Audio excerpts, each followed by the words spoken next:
Okay, so this is William Howe, who is pretty much the scapegoat for the reason the British will lose the American Revolutionary War.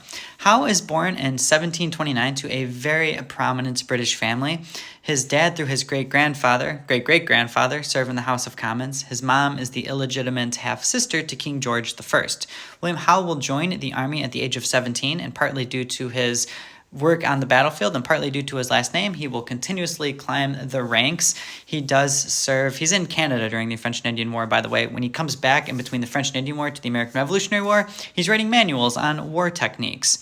That said, when the Revolutionary War breaks out, Howe will accept a position to lead British troops in America. That in itself is a little bit ironic because Howe is a little bit more sympathetic to the Patriot cause. In fact, he had said a handful of times that he would never fight against the Patriots, though when he gains commission, he basically is like, my bad, gotta do my duty, and then we'll head over to the United States.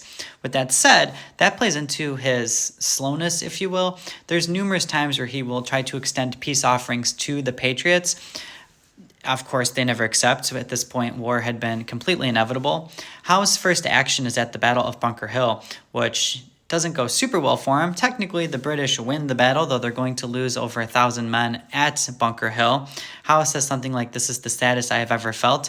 From there, his work on the battlefield is pretty excellent. He is going to beat George Washington's army up numerous times, including at the Battle of Long Island, New York, Brandywine, Germantown. He's going to capture Philadelphia. On the battlefield, he's pretty unmatched during the war. So why is he so controversial, and why is he the scapegoat? Well, again, he never just finishes the job. He doesn't go to the Patriot army and just wipe him clean off the map like people thought he should have. Also, he lets the Patriots surround Boston at Dorchester Heights. Plans slip out, partly due to American spies, so he's got to leave Boston. He's pretty content with going to New York and capturing that. It's his plan to go and capture Philadelphia that's going to get him in the most trouble, if you will. John Burgoyne, another British officer, needed his help in upstate New York at Saratoga. At this point, William Howe is hanging out in Philadelphia. He walks in unabated, by the way, and he just kind of hangs out in Philadelphia, something that he'll do during a couple of the winters where he just takes time off. Now, armies generally didn't fight in the winter as it is.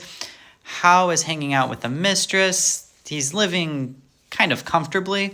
John Burgoyne will lose the Battle of Saratoga very dreadfully.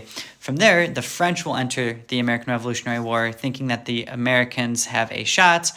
Howe, at this point, is pretty over the fighting. Again, he had won a lot. He's actually going to send in his letter of resignation with, again, a very complicated legacy, a guy that doesn't lose a battle, but really plays a key role in the British defeats. With that said, I recommend looking into William Howe, one of the more controversial figures in the American Revolutionary War.